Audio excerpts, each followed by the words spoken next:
When I was younger, my half-sister collected these little tear-eyed porcelain figurines called Precious Moments. Anyone heard of them? Anyone have them or collect them? With their large eyes and childlike expressions, the Precious Moments figurines were created to commemorate special moments in life, and at least in the 90s and early 2000s, they were very collectible. Unrelated, but still very funny, at least to me, is a social media trend of people who thrift Precious Moments figurines, then bring them home and paint them as zombies or vampires and call them not so precious moments. You can look that up on TikTok and Instagram, and it is well worth the look. Whether or not precious moments were your thing, it's easy to see why people collected them or gave them as presents. There's a precious moment figurine for a wedding, a new baby, a graduation, anniversaries. And if you think about it, that's how we tend to view our lives, isn't it?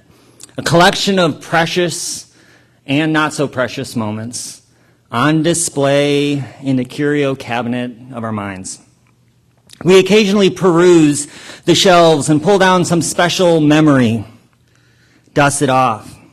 We like sharing stories about our favorite moments, our first date, that one baseball game where you caught the ball in the outfield, that famous person that no one believes that you met. You can tell which moments get taken down and handled the most by the finger smudges and the paint wearing off of the memory. There are moments that have been broken and glued back together, some so many times that the original moment isn't even clear. Everything that happened to us arrived in our brain through a series of external stimuli, sights and sounds and smells. Children laughing at a birthday party, the taste of the cake, the color of the balloons. They're processed, that information is processed through our visual, our auditory cortex, and it's stored in our neurons and processed as memory for later retrieval. This is something that neuroscientists are studying, and yet the more that we study, the less that we seem to know about how memory actually works. We know that all our memories can be unreliable and can let us down quite frequently. Shannon texted me the other day a saying that I'm going to borrow and use because it is quite true of me, which is that I am on a forgotten name basis with quite a few people. Perhaps you can relate. Our memories shape what we think we have experienced and what we believe we are capable of in the future. And yet, our memories, those moments that make up so much of who we think we are, those memories are, in fact, an illusion. Those memories of the birthday party that you carry around in your head are imperfect at best, and in some cases, completely faulty. When we dive into the science of memory, we can see the astonishing variety of ways that our brains can be led astray. We mix up information all the time. We can steal other people's memories. We misremember facts and events, and we can radically edit our own past. What the brain is essentially doing is procrastinating. It's too much work to constantly deal with the barrage of new information that is coming in, and so the brain sticks to the past because the past is often a very good predictor of the future, or at least so our brains think. Basically, we recycle this information from the past because it's more efficient, faster, and less work. And yet those memories that we are reflecting on, those memories are an illusion. They're all gone. Everything you know about that made an impression on you, it's no longer there. Albert Einstein said, "People like us who believe in physics know the distinction between past, present, and future is only a stubbornly persistent illusion." For somebody like Einstein to say that makes us pause and to think about what we actually think we know about what we remember about moments in time.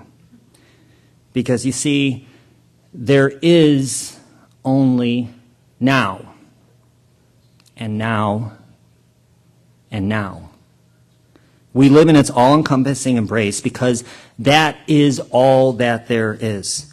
There is only this present moment, and there will never be anything else.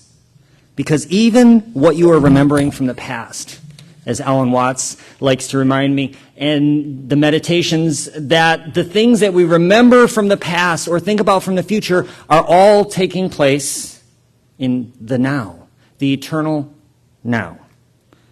Time, we say, is a gift. Time, we say, is precious. Those moments are precious. But even what we perceive as time passing is an illusion of our mind. What we perceive as precious is not time, but that one point that is out of time, the now, which is precious indeed. Our past and our future, they're fun places to visit. But the more we are focused on time, the more that we spend our time in the past or the present, the more that we miss the now that we are living in, the most precious thing that there is, and the only thing that there is.